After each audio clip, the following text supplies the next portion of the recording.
Hello, my name is Chioma Okpara. Welcome to a half-hour program that helps you to unwind. It's called Art and Leisure. Today, we have a potpourri for you. Let's start right away by inviting Efe Paul, an accomplished poet, to do a chronicle of past events in our nation. Stay. History is the art and culture of the Nok people, beneath bronze heads.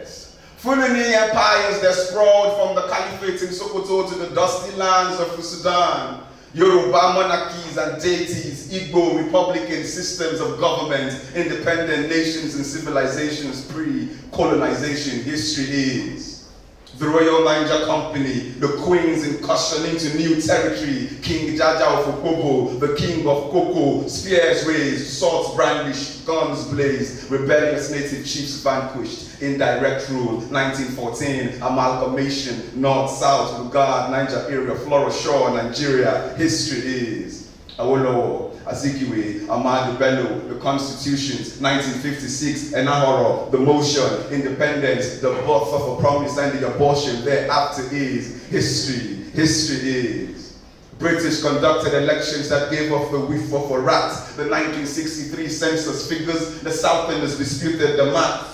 Nigeria is just a mere geographical expression. Awolowo said the suspicions couldn't be quelled, an experiment in nationhood flawed from the start.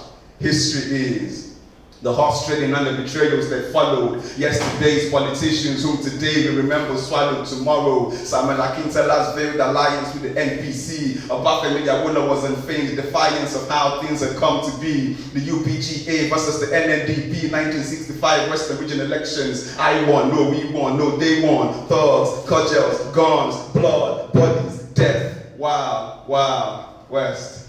History is, hear me, chaos in the west, apprehension in the north, frustration in the east, austerity in the army. History is 5 majors, no 9, in Zegu, no Kaduna, the sound of marching boots in the palace of the Sadauna, Operation Damisa. The 1966 coup tried to provide answers, but it only raised more questions. Who awakened the sword because it won't be returning to its ship soon?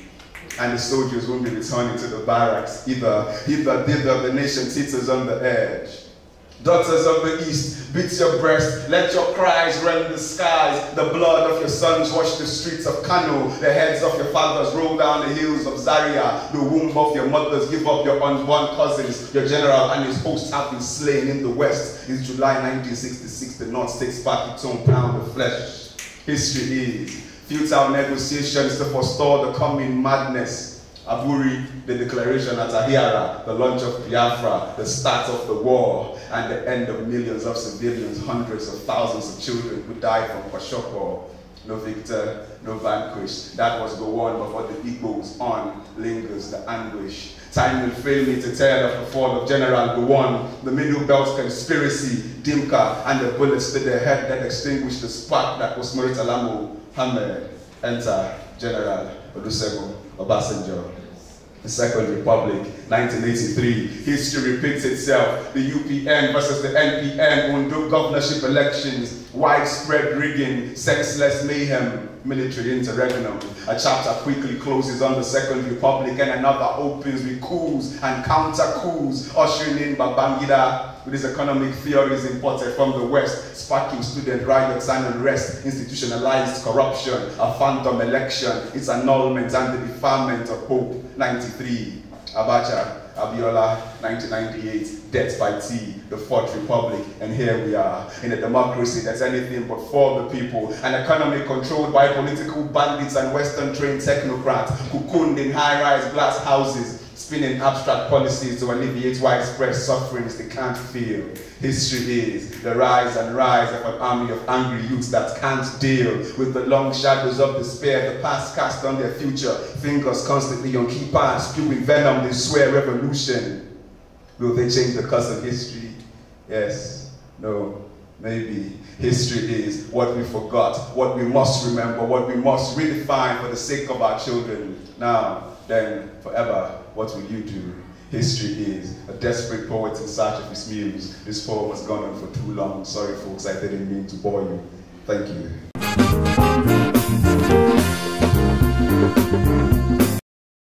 Efe Paul wrote that piece and he did it offhand. I doff my hat for him. Still talking about our history.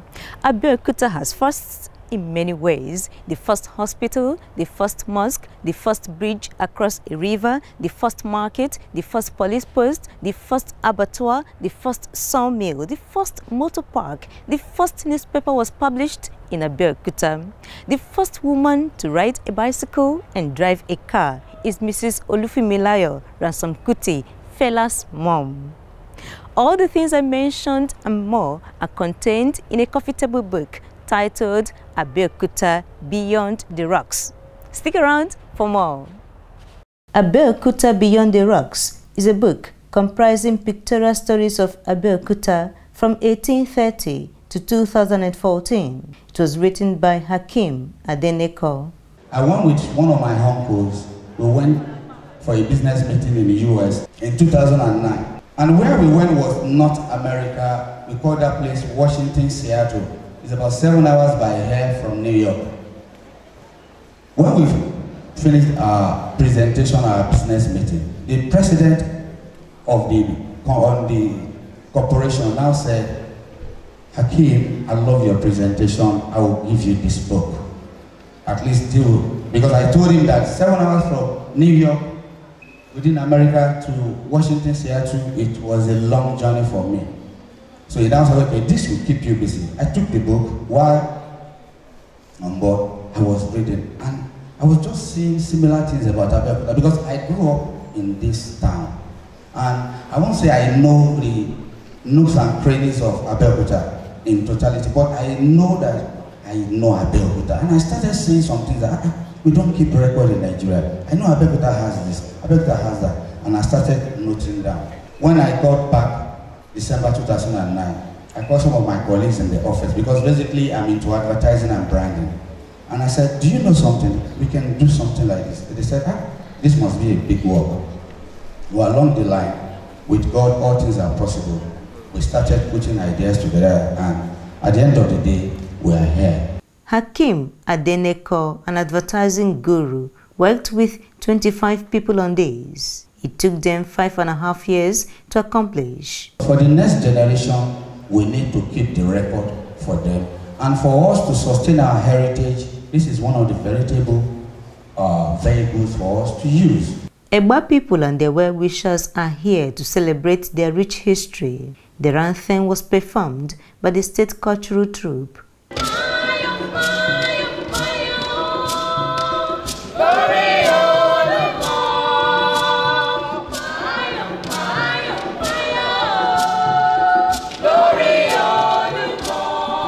Despite his busy schedule, the governor made out time to be here. In the context of Nigeria, Ogun State occupies that prime position.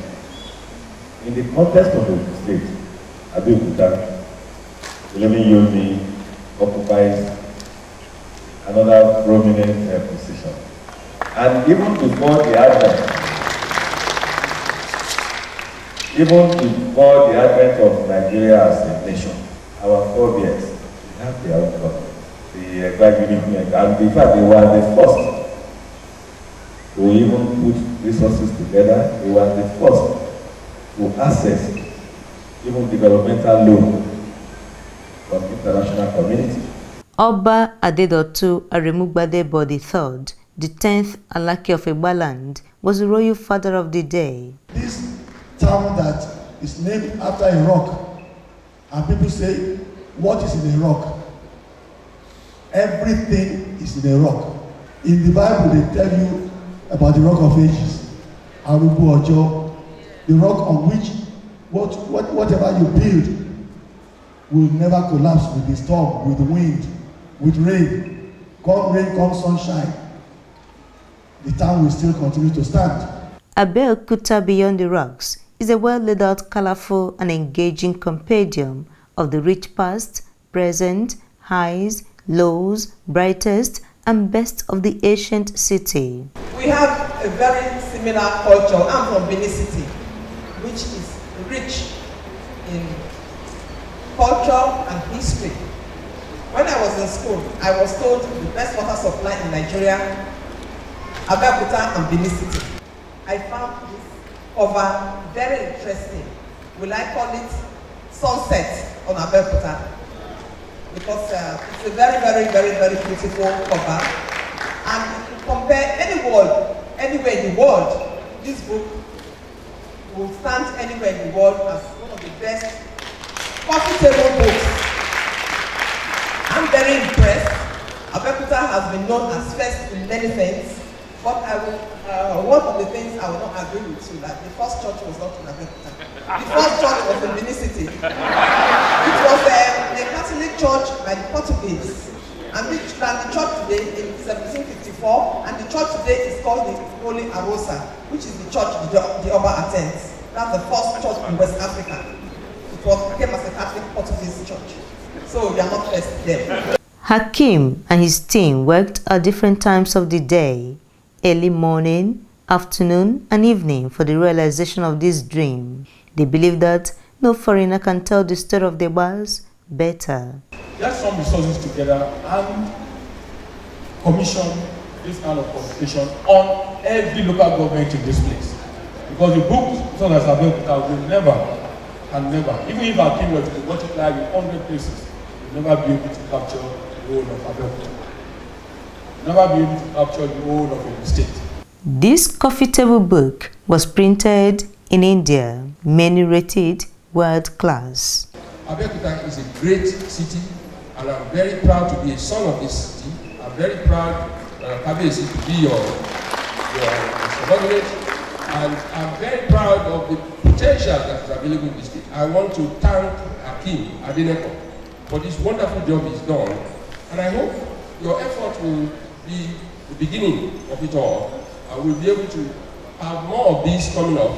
We'll spotlight our town, spotlight our state, and produce various opportunities that go with tourism. There is a statistical figure that comes out of tourism. For every 93 tourists, there is one potential investor. Hakim calls this a cultural revalidation journey in the Reawaken Nigeria project. It was self-sponsored. This one has done a phenomenal job. I don't know how you guys can understand how much work went into that book without any funding from state, from individuals. He spent his own private monies to make this work. And I think he deserves another round of applause. Awards were given to some distinguished Nigerians. Hakim Adeneko believes that the nation must have a proper documentation of our history. He's already working on Ijebu, and Kano is next.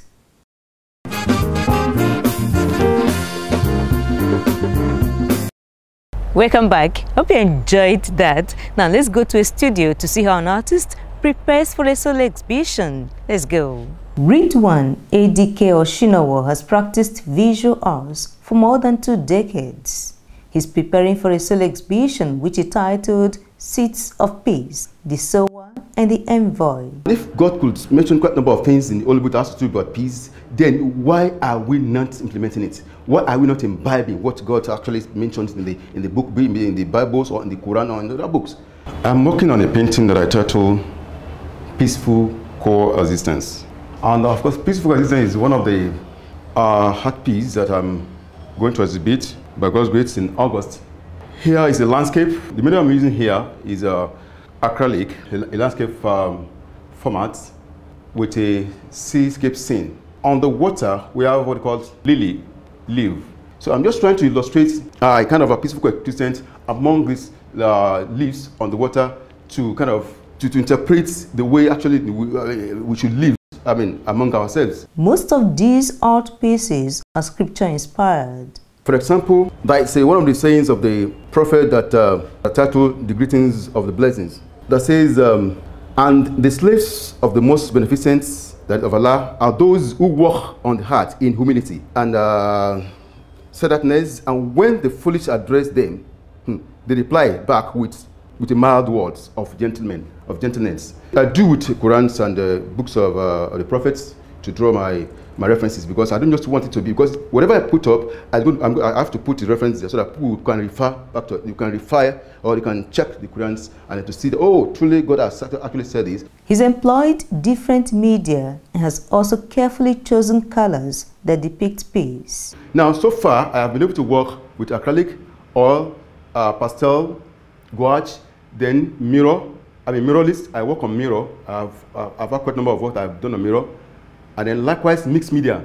B pencils, they are soft pencils. They are in series. I start from 2B, 3B, 4B, 5B, like that, up to 12B.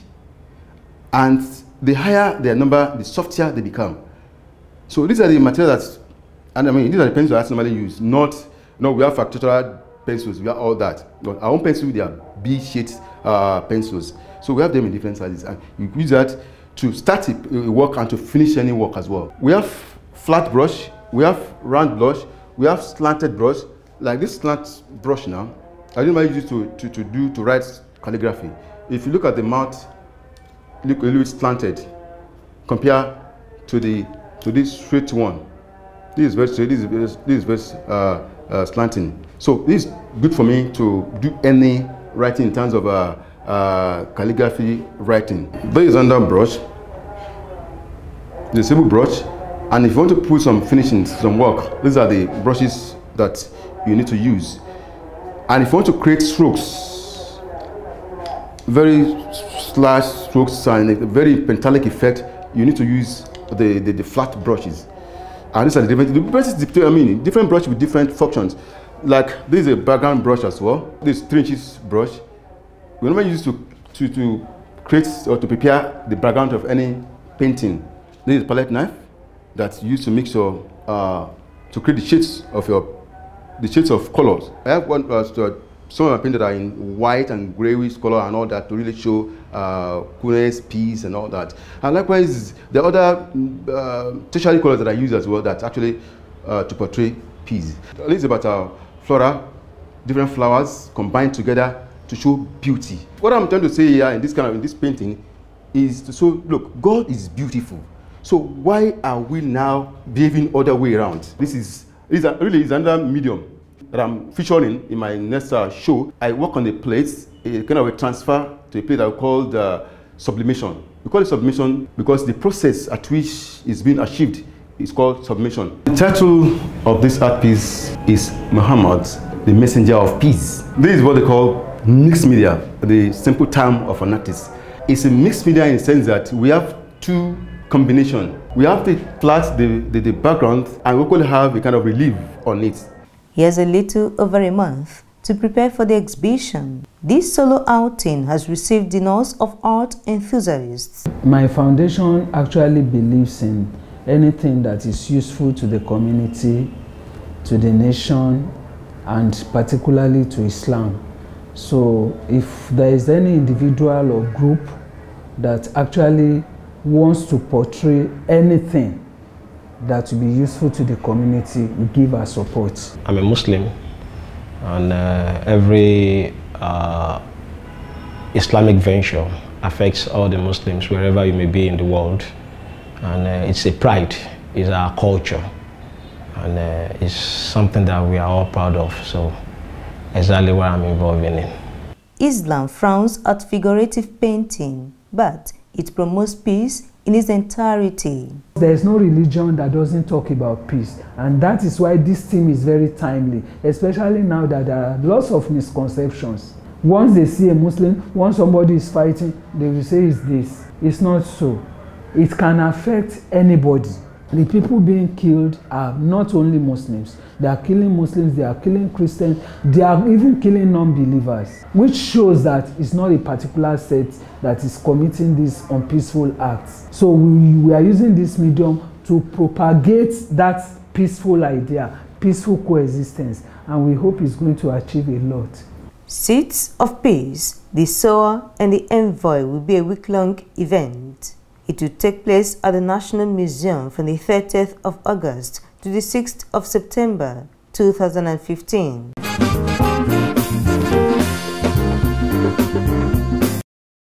Everyone needs peace, Everyone should embrace peace. I salute Ridwan and other Muslim bodies for that initiative. Now to the leisure part of our program. While you work your fingers to the bone, we also suggest you give yourself a treat every now and then.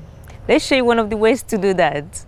I'm going to do my special client, her facials today. I'm going to use this magnifying lamp to test her skin, her face. That's this light, to know her skin types and all that. So after that, if the person has a lot of acne on her face, I will use the same Body Shop products but vitamin C. Or I also use tea tree products because it clears all the acne on the person's face. So I have different products on different type of problems. This is a clarifying toner. I'm going to use it to cleanse her face, to remove all the dead cells first. So that's the first stage. I'm going to use exfoliator to scrub her face. She's only maintaining her face for wrinkles and all that. That's why I'm using seaweed products for her. Okay, so she doesn't want wrinkles to ever... Is it possible? Yes. Not to have wrinkles the whole? At all. Purifying cleanser. What is it supposed to do for her? You can see her face has multiple colors, like color decoloration. So this purifying facial cleanser will clear her face right now. So that's why I'm using it. This facial steam. So why do you need to steam her face? To remove all the dead cells, all the oils, the dead oils inside her skin, and especially to open her pores. If you're always steaming your face, all these lines inside this place, all the wrinkles close to your nose, it will all be removed. The vapor has started coming out. Mom, is it too hot? A bit. Is it okay now? You can see the water where the vapor is coming out. I'm going to steam her face for 1 hour. This thing is extractor, and I'm going to extract her face to remove all the black hairs. I'm going to use tweezer now to remove hairs on her cheek. Is it too hot, man? Okay. I'm going to use tweezer to wax her eyebrow now. You can use tweezer to shape her eyebrow, or you use wax to wax it.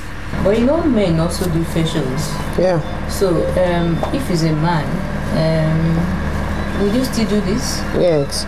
Depending on him. If he said I should wax his eyebrow, I will do that. Sometimes I wax their beards and the one that on top of their mouth. I use this waxing pot, the waxing, to use it to wax it off. I also have a male client that I shave his eyebrow every 2 weeks. Okay, so how often do you recommend facials in a month? Depending on your face, like mommy here, she only needs facials once in a month. But if you have a problem face, like people that have acne, twice in a month. I'll give you mirror. Okay. So we call this one waxing pot. So I'm wiping her face now. We call this one mud mask. I'm going to mask her face right now. I'm using the mat on her neck to firm it up. We are going to wait for 10 or 5 minutes for it to dry before I wash it off. I see there's a difference now. This is the final stage. We call this cream moisturizer lotion, SPF for sunscreen. I'm going to massage her face right now. We also lift her face. There are some points I'm going to touch on her face to release stress, like all these places.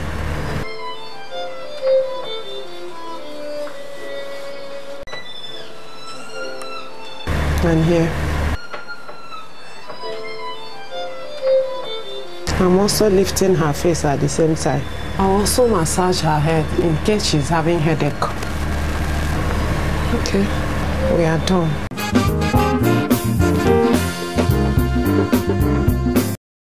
Nice to have you back. We encourage you to give yourself a treat this weekend. You deserve it. You can also put a smile on someone's face by paying for him or her to get that kind of service. Well, there has been an offering on Art and Leisure this week. I hope you enjoyed yourself.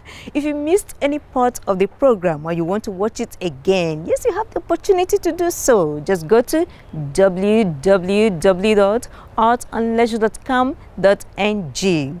Please leave a comment afterwards. My name is Chioma Okpara. By God's grace, there'll be something fresh for you same time next week. Until then, love yourself, love Nigeria.